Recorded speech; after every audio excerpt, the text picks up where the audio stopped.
Hello, everyone. Welcome to Hudson China Center. My name is Miles Yu. I'm the Senior Fellow and Director of China Center here at the Hudson Institute in Washington, D.C. Today, we are extremely honored to have one of the true British exports to the world, Mr. Ben Rogers, and another one being, of course, James Bond. He's the international man, and there's no person more internationally known who has done more to international human rights than Mr. Benedict Rogers of the UK. So Ben is the human rights activist and he's a writer. He has written 7 books. He specializes in Asia. He's a co-founder and chief executive officer of Hong Kong Watch, senior analyst for East Asia at Christian Solidarity Worldwide, an advisor to the Interparliamentary Alliance on China, the Stop Uyghur Genocide Campaign, and several other charities. He's also a deputy chair of the UK Conservative Party's Human Rights Commission, and his human rights work over the last several decades has covered countries like Burma, North Korea, Indonesia, the Maldives, East Timor, Pakistan, and of course, Hong Kong. So we are very delighted to have Mr. Rogers join us today to talk about a variety of issues, mostly concerning Hong Kong. So Ben, welcome, and thank you for participating. Well, thank you so much for having me. It's a great honor to be with you. Yeah, let me just start by asking you a personal question. You have been heavily traveled, and you've done a lot of human rights advocacy in Asia. How do you get involved in Hong Kong? Well, I got involved with Hong Kong in 2 ways. Firstly, when I was 18 years old, I took a year between high school and university, and I went to teach English in China in the city of Qingdao, and had a very happy 6 months in Qingdao, made many friends there. At the end of those 6 months, I made a visit to Hong Kong, and that was my first experience of Hong Kong.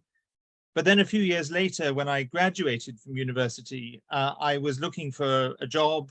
My dream job was to go into journalism in Asia, and a job came up in Hong Kong, and I spent my first 5 years of my career, which happened to be the first 5 years after the handover, living and working in Hong Kong.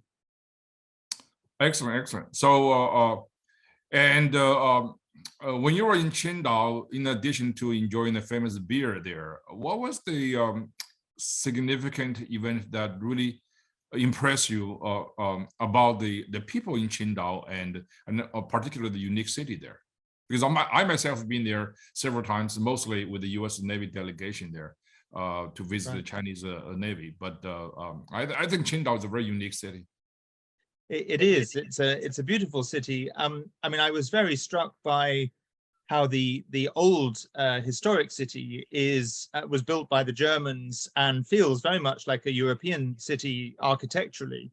And of course, it's by the sea with lovely beaches. But the other thing that struck me about the people there at that time, and this was about 3 years after the Tiananmen Square massacre, so this was 92, 93, people in the privacy of their homes, not in public so much, but in private, a lot of people were really eager to talk to me about the political situation, about their frustrations with the Chinese Communist Party, their desire for change. And I was quite surprised by how freely many people spoke to me, at least in private. That's amazing, because Tiananmen, of course, Tiananmen massacre took place in 1989. When you were in Qingdao, the memories must be much fresher than today. But even today, 34 years later, people in China still have not forgotten about it, because there has never been accountability for what happened in Tiananmen Square and across China in 1989. Speaking of anniversary, today is another solemn anniversary of some sort, especially about Hong Kong. That is, today marks the 3rd anniversary of the national security law in Hong Kong that was imposed by the Beijing government on the people of Hong Kong 3 years ago. This marks obviously a turning point in Hong Kong's history. This is basically, a symbolic turning point of Hong Kong losing all its high degree of autonomy. So let's go back a little bit in history. The most important document signed by the British government and Chinese government, of course, in the last several decades was the 1984 Sino-British Declaration. That is about the condition under which Hong Kong will be handed over to the Chinese Communist Party in 1997. First of all, this is a unique document. Could you tell us a little bit more about this document itself and why it is important? Well, I believe it's an incredibly important document because it was the treaty negotiated between the British and Chinese governments, signed, of course, by Margaret Thatcher on the British side, and I believe Zhao Ziyang on the Chinese side, but as a result of negotiations with Deng Xiaoping himself. And it paves the way for the principle of one country, two systems, which was the principle on which Hong Kong was handed over to China, and contains promises that China made to keep and maintain and protect Hong Kong's way of life, basic freedoms, high degree of autonomy, at least for the first 50 years from the time of the handover, so at least until 2047. And it is an international treaty. It's registered at the United Nations. And I would say today, China has completely not just broken, but actually torn up that treaty halfway through its lifespan. You're right. So it is legally binding in your view, and I believe the UK government also still holds that position because it was registered in the United Nations as an international treaty in 1985. So the Chinese government basically, rejected that position of its own by saying now it's a historic treaty, therefore it doesn't really apply. Now, the declaration itself, it's very interesting. You mentioned about the one country, two systems. I went back and looked at it, and because the declaration declares the current social and economic systems will remain unchanged for 50 years, as you say, following the handover from 1997 onward. That would be good until 2047, as would its existing rights. Now, those rights were specifically listed as freedoms and lifestyle, and they include rights and freedoms of the person, of speech, of the press, of assembly, of travel, of movement, of correspondence, of strike, of choice of occupation, and of academic research, and of religious belief. That's pretty comprehensive. So collectively, we call it a high degree of autonomy. Yes, the sovereign rights of Hong Kong would go to China, but the lifestyle, social, political, and judicial system will remain distinct from the Chinese system, which is communist. And that's a solemn promise. Promise has been broken. So, and also this, I think this declaration of 1984 also said the government of Hong Kong will be composed of local inhabitants, and its chief executive will be appointed by the Beijing government on the basis of the result of elections to be held in Hong Kong. So none of this, of course, has ever happened. In your view, Ben, how much of the rights promised have remained in Hong Kong today?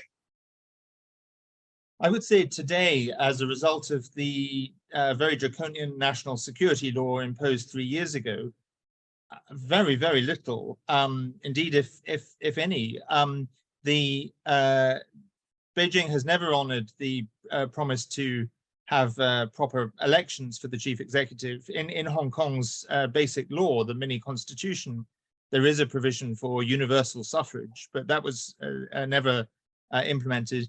But as a result of the national security law, really freedom of expression, freedom of assembly, freedom of association, all of those basic freedoms have been destroyed. And the vast majority of pro-democracy campaigners who were very outspoken until 2020 have effectively been silenced. Most of them are either in prison or in exile. And if they're not in prison or in exile, they're keeping their heads down very understandably.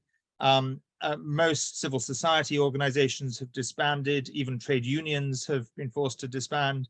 And really, there's almost nothing left of the freedoms. And of course, the rule of law and the independence of the judiciary has gone as well. The judiciary certainly now is heavily politicized, and there have been several instances where the Hong Kong government, when the courts have exercised some level of independence, the Hong Kong government's tried to overturn their judgments. So, so Hong Kong today has been transformed from one of the most open cities in Asia to essentially a police state. That's a very serious and kind of a sad report on the current conditions of Hong Kong. I myself have visited Hong Kong many times. I love that city. I have some friends there, and as you know, I work under the Trump administration in the State Department, working as Secretary Pompeo's China policy advisor. There's nothing that's actually heartbreaking for me to work on the Hong Kong case as it happened at the time, because in 2020, Secretary of State Pompeo, with heavy heart, certified to the US Congress that the high degree of autonomy in Hong Kong has gone. And as a result of China's heavy-handed approach to Hong Kong and crackdown on basic rights promised in the 1984 Declaration and the following basic laws. So I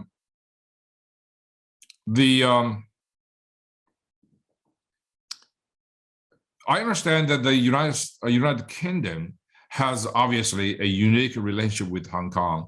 UK has a special relationship with Hong Kong and feels a unique sense of responsibility, having governed this territory for somewhere more than 150 years, and facilitates its rise to the position of being a major financial center in the world.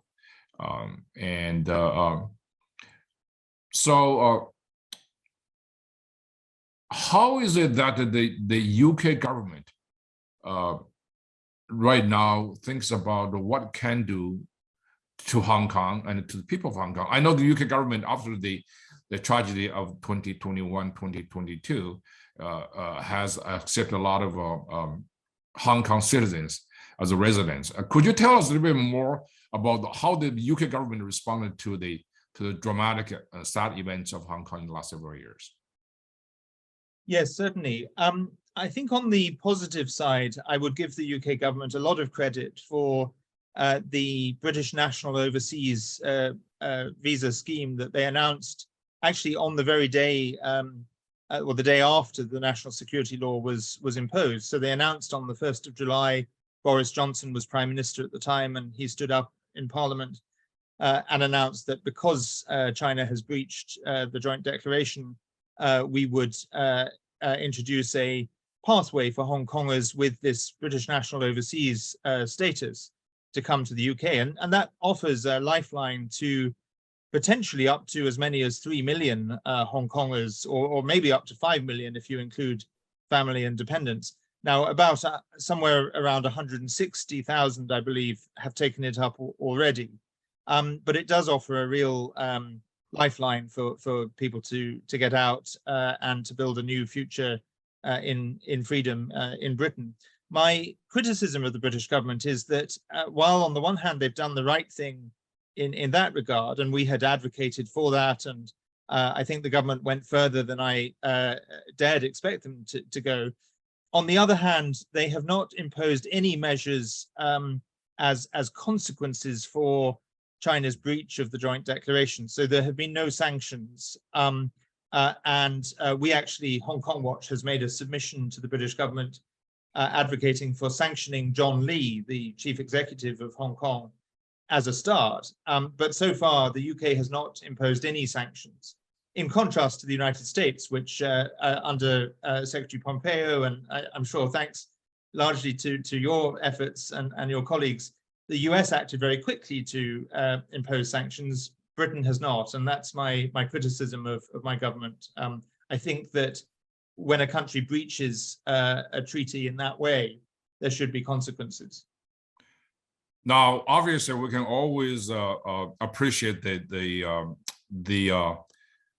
some sensitive issues with regard to sanctioning. So the U.S., as you mentioned, we sanctioned the major figures in the Hong Kong government in crackdown on basic human rights and autonomy, from chief executive all the way down to executive officers of that government. We also sanctioned pretty much everybody involved in the Chinese National People's Congress. I mean, many of these vice chairmen have been sanctioned on the specific issue of taking away Hong Kong's rights and autonomy.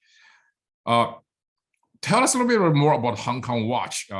What have you done, and what's the goal of your organization? Well, the goal, I think, has changed somewhat as the situation has changed. So I co-founded Hong Kong Watch in 2017. I should say that if I go back a little bit earlier, my political engagement with Hong Kong began in 2014 when the umbrella movement in Hong Kong was happening. And I saw the very courageous protests in 2014. And I felt that as somebody who had lived in Hong Kong, had begun my career in Hong Kong, and was working in human rights, I had a responsibility to speak out for Hong Kong. So initially, I started speaking out just in a personal capacity on my own, sort of in my spare time. And then by 2017, I realized that it was no longer sustainable to do it just on my own. I needed an organization and a team to do this, and so came together with others to launch Hong Kong Watch. Hong Kong Watch was actually given an unexpected bit of publicity even before we had launched it, because in October 2017, 2 months before we were going to launch the organization, I tried to make a visit to Hong Kong and found that I was denied entry on the orders of Beijing very publicly. And I was possibly the first Westerner, or one of the first Westerners, to have that happen. There have been others since me, but and my case was raised at the time by the Foreign Secretary, who was Boris Johnson. It was raised in both houses of Parliament. It was also raised in the US Congress by Congressman Chris Smith. And that generated quite a lot of unexpected publicity around Hong Kong Watch. We launched Hong Kong Watch on the 10th of December, International Human Rights Day, 2017. And the original intention of Hong Kong Watch was to defend one country, two systems, because at that time we could see that it was under threat, but it had not yet completely gone at that point.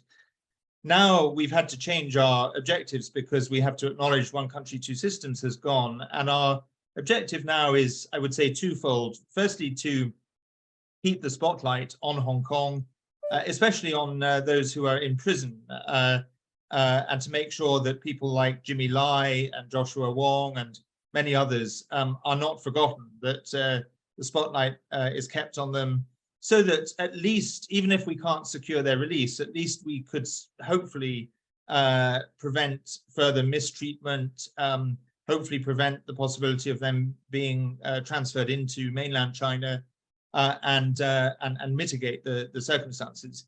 And within that, we also are advocating for sanctions and for consequences for what China has done.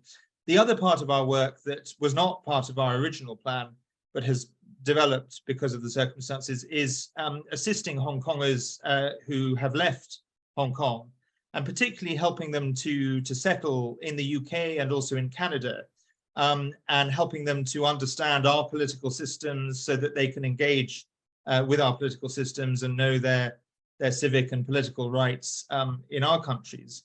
And the organization has grown. We started literally with, I was doing it in my spare time. We had one part-time employee in 2017. We now have a staff of 9 people. I'm full-time. And we have a lot of work, not just in London, but we're very active in Washington, DC. We've just launched a Canadian chapter of Hong Kong Watch in Canada. We engage with the European Union, the United Nations, and other countries around the world. That's fantastic. That's fantastic. I think, your organization has done a tremendous job. And I think also, in a way, that helps some governments reevaluate their policy toward Hong Kong. In my personal case, each year the U.S. government has to report to the U.S. Congress about the situation in Hong Kong. Basically, in light of it's a mandated report as a part of the 1992 United States Hong Kong Policy Act. So each year, the Secretary of State is mandated to submit the report to Congress to see how much of the high degree of autonomy is still there in Hong Kong. So when I was working for Secretary Pompeo, each year we have to gather information, so from the field and from oral sources. And I think we get a lot of documents from your center, from a lot of grassroots NGOs in Hong Kong, and also, of course, hear voices from the brave human rights campaigners, such as Jimmy Lai and other people who are now languishing in the draconian Hong Kong police system. So one of the very important approach we realize of the Chinese government's governing of Hong Kong is to capture the Hong Kong elites. So they really pay attention. They really care about what's going on the grassroots level. As in other words, the China spent an enormous amount of its assets, political, financial, and cultural, on the tycoons, the real estate businesses owners, and some of the very wealthy at the top, and they control try to control the legislative processes and definitely the chief executive offices. So I would say, the such neglect of what the masses were thinking and what their demands are was partially responsible for the outbreak of the popular protest against the Chinese government's handling of Hong Kong and the erosion of Hong Kong's freedom and autonomy. So in your sense, how much of that kind of grassroots resistance is still there, even though kind of sub rosa in today's Hong Kong? Yes, I mean, first of all, I agree entirely with your point about the capture of the elite. And we published a report, one of our earliest reports in Hong Kong Watch was a report on what we called red capital, the influence of the CCP's economic intrusion into Hong Kong and economic coercion in Hong Kong. And that enabled them to carry out the crackdown they've conducted. In terms of the situation today, I think that within the hearts of Hong Kongers, the resistance is still strong. But of course, it's incredibly dangerous now for Hong Kongers to do anything. There are some very brave Hong Kongers still who continue to speak out. For example, on June the 4th, the anniversary of the Tiananmen massacre, where it used to be possible until just a few years ago, Hong Kong was the only part of the PRC where the anniversary could be commemorated. Victoria Park, there used to be big candlelit vigils with thousands of people.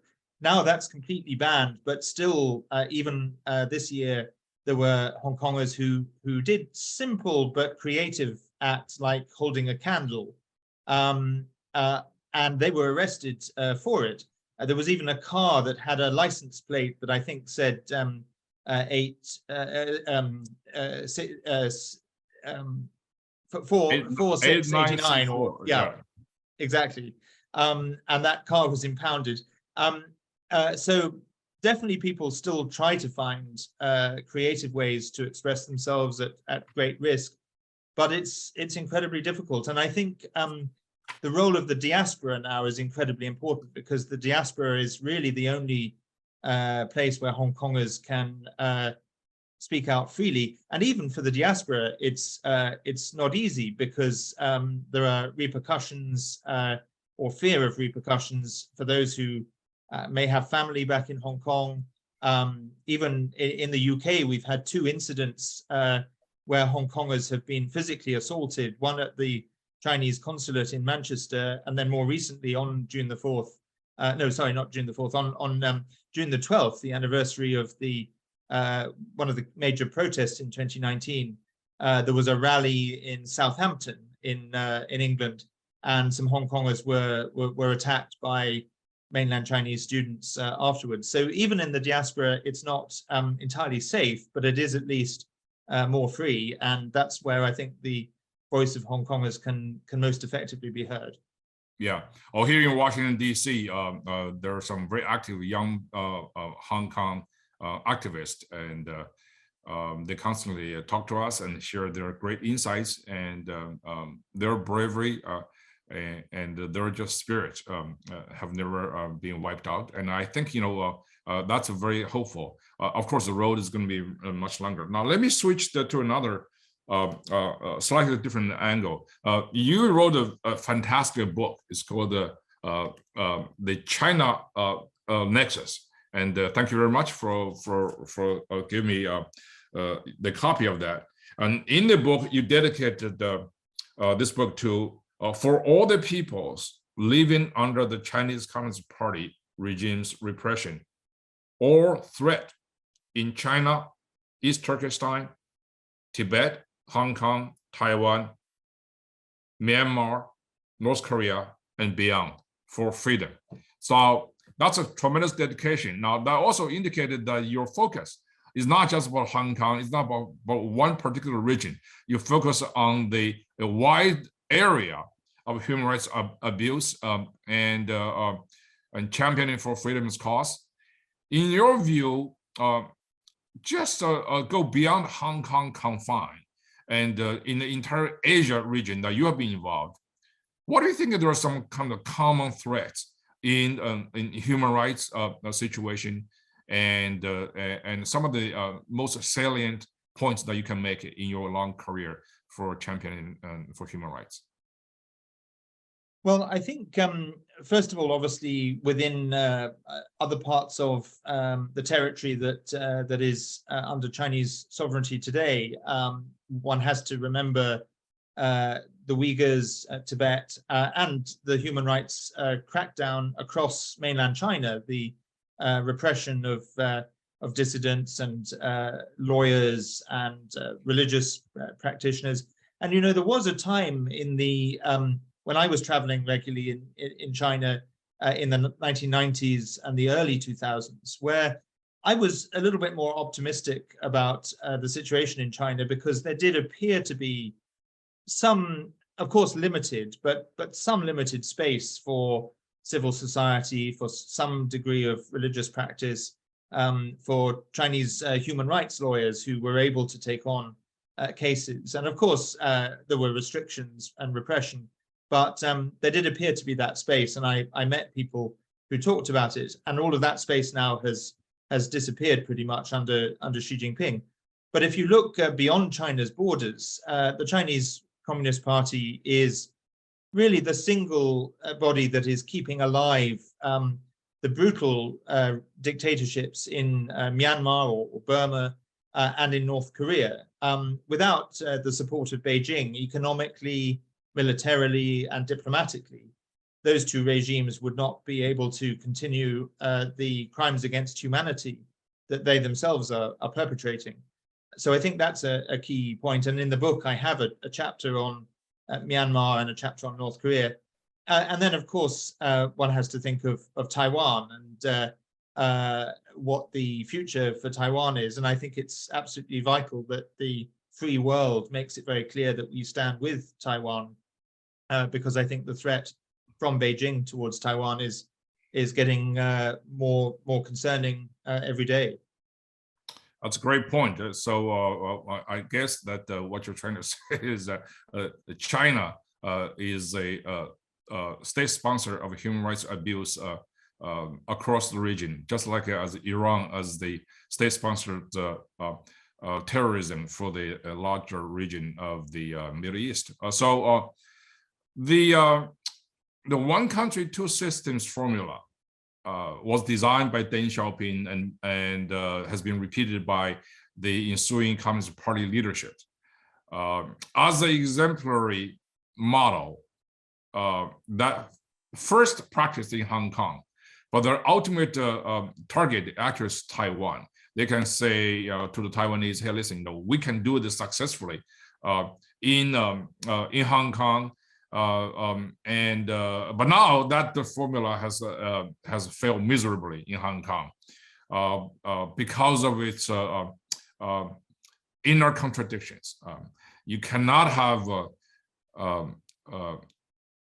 one communist dictatorship, and that will never allow diversity and political pluralism and to rule over a country, over a region that has the kind of democratic genes in there.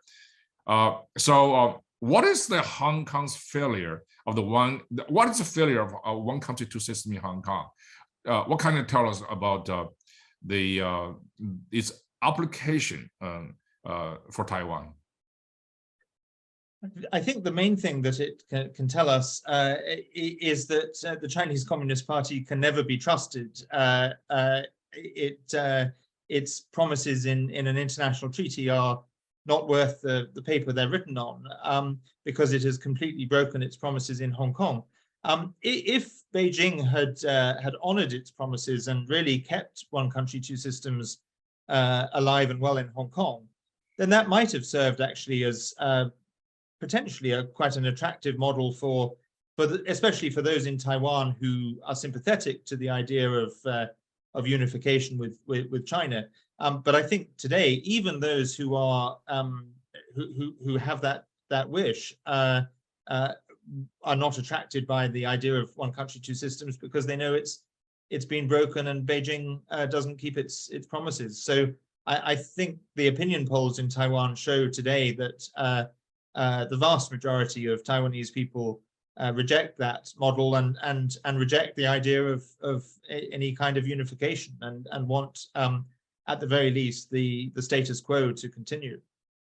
Absolutely, and then we often say, before this crackdown in Hong Kong, we often say that Hong Kong can be a beacon of freedom for people in mainland China, and that's a political statement. Hong Kong, for all practical purposes, actually has served the Chinese Communist Party tremendously well, and it can use Hong Kong as a sort of a hub through which to get much of the Western capital and the Western technology. So economically, financially, Hong Kong has many practical usefulness for China, much of a usefulness for China. But of course, the Chinese Communist Party always places the political security above everything else.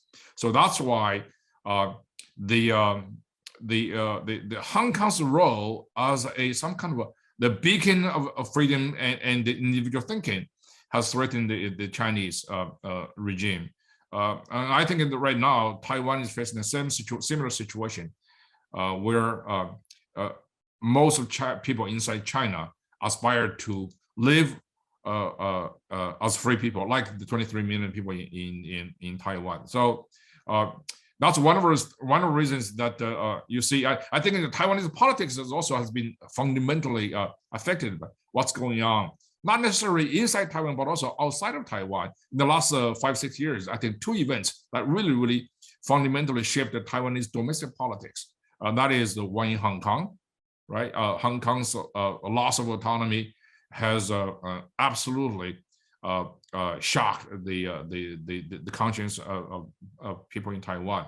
Taiwanese incumbent President Tsai Ing-wen, her major vote getting point in the previous election was her strong support for the people of Hong Kong, and that was very important. Another event, obviously, was what's going on in Ukraine, because Taiwan and Ukraine feel much of the sort of shared fate, shared destiny in the defense of sovereignty, independence, and freedom.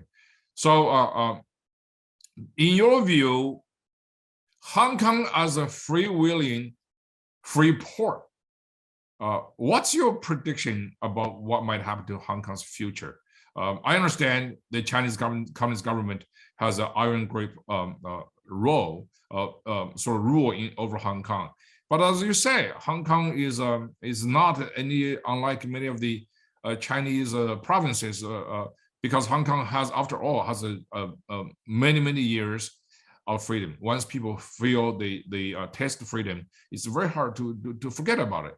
And Hong Kong also has much of the private spaces that mainlanders could not enjoy. For example, the church played a very important role there.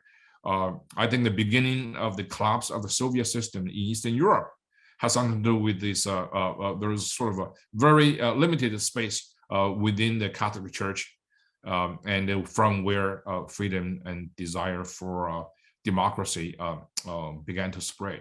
What's your take on the future of Hong Kong? And is there any way that those limited, extremely limited private spaces in Hong Kong could expand and come back? I think that's a really important question.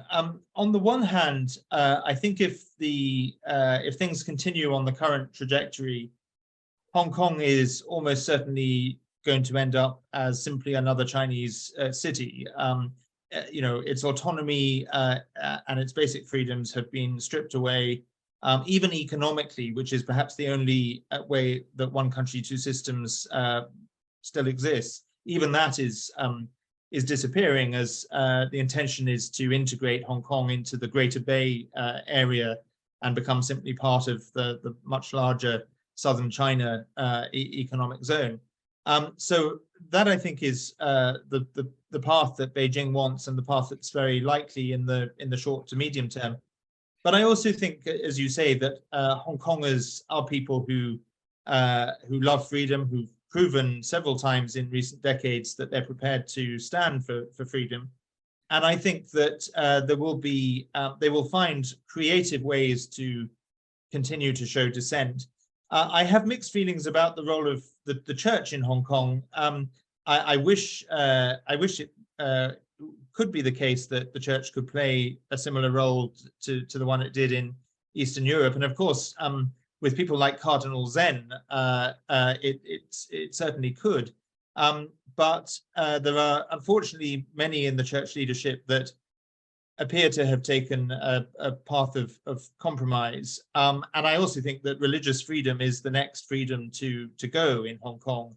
I mean, freedom of worship currently still exists in the sense that you can go to places of worship, to churches, on the surface seemingly freely, but already sermons are being self-censored, people are being under heavy surveillance, church schools, I think, are coming under pressure from the national security law curriculum in the education system. So the church's position is under a lot of threat, and there are mixed opinions among the church leadership.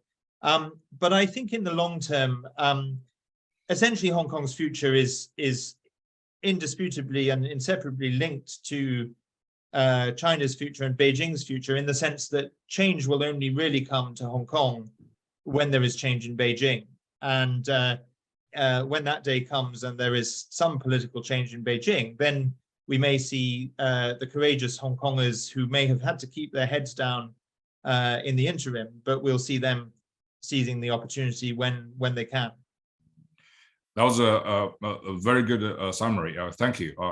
Now, you mentioned about Hong Kong cannot be free unless China is free. You're absolutely right. In the West, there has been some kind of naive belief that somehow if we engage China vigorously, economically, culturally, and the Chinese Communist Party would change. So this is so-called engagement policy. That policy has been universally declared as a failure. So now we're talking about a Chinese communist regime that basically holds on to its own cardinal principles of dictatorship and Marxism-Leninism. Yet China is unlike the Soviet Union. China is very, very heavily involved internationally in the free trade system. So in other words, there has been a very strong external connection with China. And that's probably is going to be the next battlefield. That is to hope China to change from within has not worked. Probably there will be another way of impacting the change inside China from the international arena. Because China is connected with the free trade system.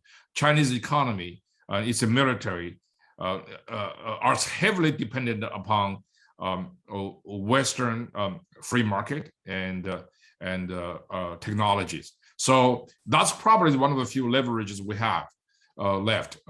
Hopefully that will work.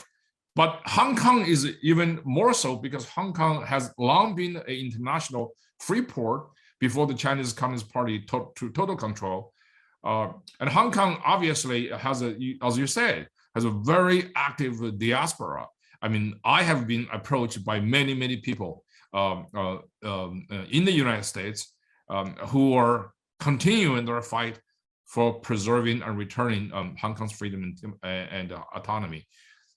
Many of them are pretty dedicated, very dedicated, and they're quite effective. People like Elmar Yuan and some of the young people who have been doing great work in the West to exert change sort of Hong Kong, because Hong Kong government knows also that without its connection with the international market, with the international system, it really cannot survive for much longer. So what do you think? What's your view about the sort of external impact for NGOs and their role in Hong Kong diaspora on sort of putting much pressure on the Hong Kong government to sort of force some changes onto the government? I think the role of the diaspora and NGOs is very important. I think that not only in putting pressure on the Hong Kong government, but actually putting pressure on our own governments as well. I think in the UK, I'm concerned that there is seems to be a tendency in the current British government to wish to get back to business as usual with China. And we've had the Hong Kong Secretary for Financial Services visiting London a few months ago. We had the British Trade Minister visiting Hong Kong. And I think that there would not have been a fuss made about those two visits if it hadn't been for NGOs like Hong Kong Watch and others. So we used the opportunity of those visits to highlight, for example, the fact that the Hong Kong government has effectively stolen the pension funds of Hong Kongers who are coming to the UK under the BNO scheme. They've denied those Hong Kongers access to withdraw their pension funds. And when we learned that the Hong Kong Financial Services Secretary was coming to London, of course, we briefed the media. We organized a protest outside the Guildhall in London where he was speaking. And we used the opportunity to put pressure both on the Hong Kong government and on the British government. And the British government, to their credit, did then raise this issue with him in their meetings with him.